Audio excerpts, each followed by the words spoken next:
All right, so you ready to dive into this deep dive on San Francisco's Chinatown? We've got a whole stack of articles here, even a documentary, looks like. Mentions of the gold rush, Angel Island. This is going to be good. Oh, yeah, this is going to be fascinating. I can tell already. A lot of people think San Francisco's Chinatown is the oldest, but actually, our little YouTube documentary friend here says that's a misconception. Oh, really? Yeah, it's Binondo in the Philippines takes the cake for that one. Binondo. Established way back in 1594. Wow. That's things in perspective, right? Yeah, 1594, that's incredible. All right, so maybe not the oldest, but San Francisco's Chinatown, definitely no slouch in the history department either. And from what I'm seeing, that gold rush era was kind of a big deal for shaping it, huh? You can say that again. I mean, just picture it, right? It's the mid-1800s. Word gets out about gold in California. Suddenly, you've got this massive influx of Chinese immigrants all chasing that dream. Right, the hope of striking it rich. Exactly. And for a lot of them, this wasn't just some abstract idea. It was a chance at a whole new life, a real opportunity for something better.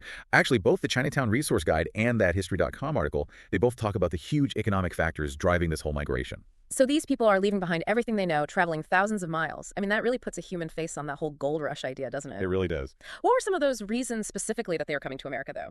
Beyond just the gold itself, I mean. Well, it wasn't just about finding gold for themselves, right? They were sending money back home to their families. They were trying to repay debts to people who helped them get here. It was about building a future, really. Yeah. Which, is something that connects with a lot of immigrant stories throughout history, right? But I think we both know it doesn't always go smoothly. Yeah, that hope, those dreams, they often came with a pretty steep price tag, huh? Yeah. We can't really talk about the history of Chinatown without talking about the prejudice, the discrimination that those early immigrants faced. No, you're absolutely right. And the sources we've got here, they don't shy away from it either. Imagine being blamed for economic problems that had nothing to do with you, or having laws specifically designed to hold you back just because of your ethnicity. I mean, the Chinatown Resource Guide, it really doesn't hold back on describing some of those injustices, like being denied the right to own property, or even testify in court. It's hard to even imagine going through something like that, especially after enduring that journey to even get here in the first place. And it wasn't just those individual acts of prejudice either, right? I mean, that Rock Springs massacre back in 1885, the History.com article goes into some detail on that.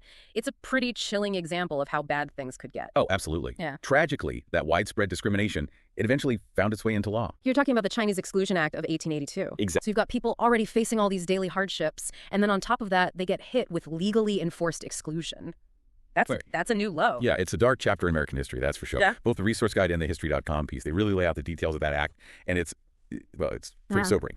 This was the very first U.S. law, as far as I know, to specifically target immigration based solely on nationality. Just think about the ripple effects of something like that, right? Families kept apart for years, businesses struggling, a whole generation growing up without their fathers because of these restrictions. That act, it cast a long shadow. It shaped the demographics of Chinatowns, not just in San Francisco, but across the whole U.S. for decades. Decades. I mean, it's hard to even grasp the impact of something like that, especially for people who came here with so much hope, Speaking of hope, wasn't there some kind of treaty, the Angel Treaty, I think it was called, something about addressing those issues? The Angel Treaty, yeah. That's a whole other story. History.com actually has a fascinating section on it. A whole lot of diplomatic back and forth trying to appease both sides of that debate, but ultimately, still ending up with restrictions on Chinese immigration. It goes to show you how complex these issues can be. Yeah, for sure. So we've got immigrants arriving, facing this intense discrimination, these legal barriers. You'd think that would be enough, right? But then you throw Angel Island into the mix. What role did that play in all of this? Okay, imagine this. You've made this incredible journey across the Pacific. You're finally inside of America. Hope for a new life is right there. And then you get detained, interrogated, held on Angel Island. Angel Island, like processed through Ellis Island? Sort of, but much harsher. Everything we've read paints it as this place of intense scrutiny. Families separated, harsh conditions, and those interrogations. They were brutal, designed to trip people up, catch inconsistencies. The goal was to weed out anyone deemed undesirable.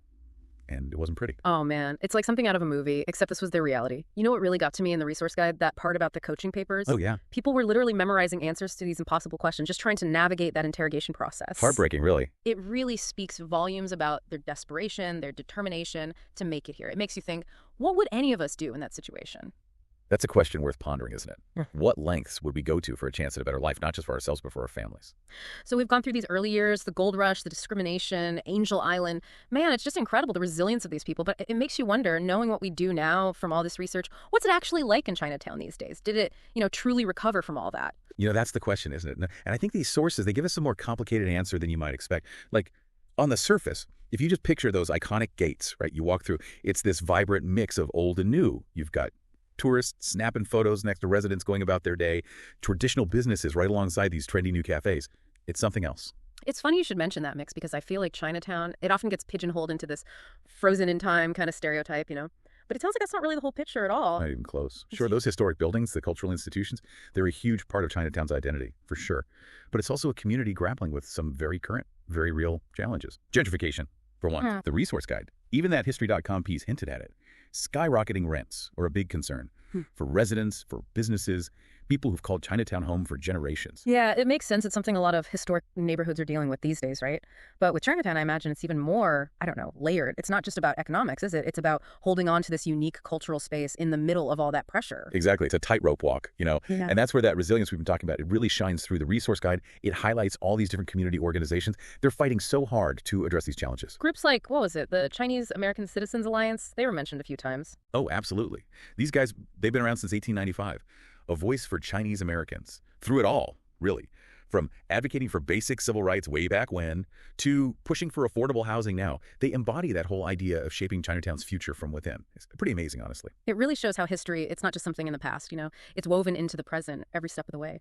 And speaking of the present, that Chinatown resource guide, they talked about this incredible richness of culture that's thriving there now, too. Oh, it's so much more than just a tourist spot, that's for sure. The arts and culture scene there, it's really something else. Traditional music, dance groups, keeping those art forms alive. And then you've got these contemporary artists drawing inspiration from their heritage, creating these amazing fusions. It's fantastic. Oh, and we can't forget the food. No conversation about Chinatown is complete without mentioning the food. Right. I mean, come on. Those bustling dim sum places, the street food vendors, those smells that just hit you. It's a culinary adventure waiting to happen, and every bite tells a story. Family recipes passed down, ingredients connecting them to their roots. It's something special, that's for sure. It makes you wonder what it'd be like to grow up surrounded by all that, that history, that culture. It's a fascinating thought, isn't it? And it actually reminds me of something else from the resource guide. They talk about this deep commitment to education in the Chinese community there. Yeah. They see it as the key, right? To future success, to empowering the next generation. They're even super involved in all those debates about affirmative action, school desegregation, fighting like hell to make sure their kids had every opportunity. Wow. Education as empowerment. Yeah, that's powerful stuff. It really drives home how intertwined Chinatown is with, the fabric of America, past and present. For sure. From facing exclusion to rebuilding after disasters, from celebrating their heritage to actively shaping their future, Chinatown's story is nothing if not complex. It's a story of struggle, of triumph, of preserving, evolving. And as we've seen, it's still being written. But before we go full on philosophical here, I got to know, what about you? What were some of the things that stood out to you the most from all this? Any little details, surprising facts, that really caught your attention as you were prepping for this? One thing that really struck me was... Man, we have gone so deep on this one. From those first immigrants during the gold rush to all the things Chinatown is still facing today. It really makes your head spin a little, doesn't it? It really does. And I think that's what gets me about Chinatown. It's like you see those photos, those buildings, those dragons everywhere, and it's easy to just simplify it. Yeah. But then you learn about all the layers underneath, Yeah. the struggles, the triumphs, the way people fought to make it what it is now. It changes how you see it, It's like that saying, right? If these walls could talk. But in this case, it's more like, if those balconies with all the dragon decorations could talk, what stories would they tell? You got it. And it's not just stories from the past either. Those challenges Chinatown's facing right now, with gentrification, preserving their culture, economic stuff, it's all part of this bigger conversation, things we're all dealing with, as a country even. It's like a microcosm, right, of that whole American immigrant story. Makes you think about how important it is to try and understand different points of view, different experiences. They all fit together somehow to make the whole picture. Exactly. And that kind of brings me to a final thought I had, something for our listeners to chew on. Next time you're in Chinatown, maybe grabbing some dim sum or checking out the architecture, take a second, really look around. Yeah. Look past just the surface of it all. Try to see those echoes of the past, all those stories woven into the place. It's like, what can we learn from a place like this? How do we connect to that history? And how do we make sure that story keeps being told? That's it. That's the heart of it. Because those stories, those experiences, they've got something to teach all of us if we're willing to listen. Couldn't have said it better myself. And on that note, we're going to leave you to ponder all that, the enduring spirit of San Francisco's Chinatown. Until next time, everyone.